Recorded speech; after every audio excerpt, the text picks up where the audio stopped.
UP में जा सकती है सीएम योगी की कुर्सी। योगी के सीएम पद को किससे है खतरा? कौन रच रहा योगी के खिलाफ साजिश? बीजेपी के लोग ही बन रहे योगी के विभीषण। पत्रकार अजीत भारती ने किया खुलासा। उत्तर प्रदेश में एक नया खेल शुरू हुआ है। 2024 लोकसभा चुनाव के नतीजे आने के बाद से ही मुश्किलों से मिली जीत का ठेकरा एक दूसरे के सिर पर फोड़ा जा रहा है। ऐसे में यूपी के मुख्यमंत्री योगी को टारगेट पर लिया गया। इन्हीं खबरों के बीच बात ये भी निकल कर आई कि सीएम योगी को कुर्सी से खुद की पार्टी में कुछ भेदी बने हुए हैं। दरअसल योगी की छवि लोकप्रिय सीएम के अलावा पीएम मोदी के चहेते की तरह भी है और शायद कुछ लोगों को ये बात रास नहीं आती, या यूं कहे कि बीजेपी में ही कुछ ऐसे नेता हैं जिन्हें ये पसंद नहीं आता। इसीलिए हार का इल्जाम डालना योगी पर इनके लिए आसान हो गया। दरअसल यूपी में लोकसभा चुनाव के जो नतीजे आए उससे बीजेपी को यूपी में कमजोर पड़ते देखा गया और पूरी कहानी यहीं से शुरू हो जाती है। दरअसल यूपी में मिली इस बार की हार की टीस बीजेपी में साफ देखी जा रही है। लगातार बैठकों का दौर जारी है, हार की समीक्षा की जा रही है।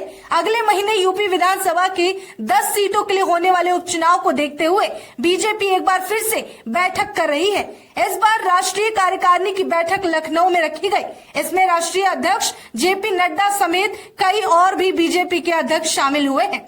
बेशक भारतीय जनता पार्टी ने अपने सहयोगी दलों के साथ मिलकर लगातार तीसरी बार सरकार बना ली हो, लेकिन इस बार दिल्ली की सत्ता का रास्ता यूपी से होकर नहीं निकला। सीट के लिहाज से देश के सबसे बड़े प्रदेश में बीजेपी को बड़ी हार का सामना करना पड़ा। दरअसल बीजेपी यहाँ 80 सीट में से ज्यादा सीट जीतने का दावा करती रही, लेकिन पार्टी अपना पुराना प्रदर्शन तक नहीं बचा सकी। लोकसभा चुनाव 2024 में बीजेपी को 80 में से सिर्फ 33 सीटों पर ही जीत मिली, जबकि 2019 के आंकड़ों को देखें तो बीजेपी ने 62 सीटों पर जीत दर्ज कर ली थी। यूपी में लोकसभा चुनाव में मिली हार के बाद बीजेपी में अंदरूनी कलह भी देखने को मिल रही है। एक तरफ सीएम योगी आदित्यनाथ कह रहे हैं कि कांग्रेस के झूठ को पार्टी कार्यकर्ता काउंटर नहीं कर पाए, कार्यकर्ताओं ने फील्ड पर अपनी जिम्मेदारी नहीं निभाई। वहीं दूसरी तरफ प्रदेश अध्यक्ष भूपेंद्र चौधरी ने कहा कि कार्यकर्ता सर्वोपरि है, हम उससे समझौता नहीं करेंगे।